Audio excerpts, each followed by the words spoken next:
അമേരിക്കയിൽ അദാനി ഗ്രൂപ്പിനെതിരെ ഉയർന്ന ആരോപണങ്ങൾ അടിസ്ഥാനരഹിതമെന്ന വാർത്താക്കുറിപ്പ്. കുറ്റപത്രത്തിൽ ഉന്നയിച്ചത് ആരോപണങ്ങൾ മാത്രം. നിരപരാധിത്വം തെളിയിക്കാൻ എല്ലാ നിയമവഴികളും തേടുമെന്നും അദാനി ഗ്രൂപ്പ് വാർത്താക്കുറിപ്പിൽ അറിയിച്ചു.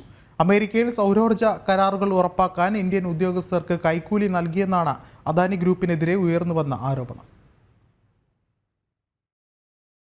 അദാനി ഗ്രീൻ ഡയറക്ടർമാർക്കെതിരെ US Department of Justice, US Securities and Exchange Commission എന്നീ സ്ഥാപനങ്ങൾ ഉന്നയിച്ച ആരോപണങ്ങൾ അടിസ്ഥാനരഹിതമാണെന്നാണ് അദാനി ഗ്രൂപ്പ് ഇറക്കിയ വാർത്താക്കുറിപ്പിൽ വ്യക്തമാക്കിയത്. US ഡിപ്പാർട്ട്മെന്റ് ഓഫ് ജസ്റ്റിസ് തന്നെ പ്രസ്താവിച്ചതുപോലെ കുറ്റപത്രത്തിലെ ആരോപണങ്ങൾ ആരോപണങ്ങളാണ്. കുറ്റം തെളിയിക്കുന്നതുവരെ പ്രതികൾ നിരപരാധികളായി കണക്കാക്കപ്പെടുന്നതായും സാധ്യമായ എല്ലാ നിയമവഴികളും തേടുമെന്നും പ്രസ്താവനയിൽ പറയുന്നു. സൗരോർജ്ജ കരാറുകൾ നേടാൻ ഇന്ത്യയിൽ 2000 കോടിയിലധികം രൂപ കൈക്കൂലി നൽകിയെന്ന് ആരോപിച്ചാണ് ഗൗതം അദാനിയും മരുമകനും അടക്കം 8 പേർക്കെതിരെ അമേരിക്കൻ അന്വേഷണ ഏജൻസിയുടെ കുറ്റപത്രം.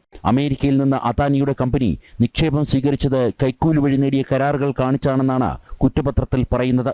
ആന്ധ്രാപ്രദേശിൽ ഭരണത്തിന് നേതൃത്വം നൽകിയ ഉന്നതന് 1750 കോടിയുടെ കൈക്കൂലി ഗൗതം അദാനി നേരിട്ട് കണ്ട് ഉറപ്പിച്ചുവെന്നും കുറ്റപത്രത്തിൽ പറയുന്നു. ഒഡീഷ, തമിഴ്നാട്, ഛത്തീസ്ഗഡ്, ജമ്മുകാശ്മീർ തുടങ്ങിയ സർക്കാരുകൾക്കും കൈക്കൂലി വാഗ്ദാനം ചെയ്തെന്നാണ് കേസ്.